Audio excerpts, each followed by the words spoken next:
माहितीचं खाते वाटप हे केव्हाही जाहीर होऊ शकतं. पाहूयात त्या संदर्भातल्या टॉप 9 बातम्या. भाजपच्या बैठकीनंतर माहितीच्या सर्व आमदारांची बैठक होणार. तर 1 डिसेंबरला भाजपच्या गटनेता निवडीची बैठक होणार असल्याची सूत्रांची माहिती. बैठकीनंतर दिल्लीमधील निरीक्षक मुख्यमंत्र्यांचं नाव जाहीर करणार. भाजपच्या गटनेता निवडीनंतर महाराष्ट्रामध्ये मुख्यमंत्री ठरणार. एकनाथ शिंदेंची माहिती.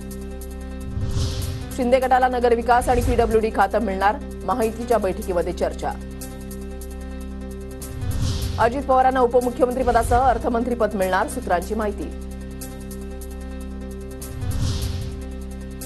अजित पवार आजी माजी नसतात, ते सदैव उपमुख्यमंत्री असतात. राऊतांचा अजित पवारांना खोचक टोला.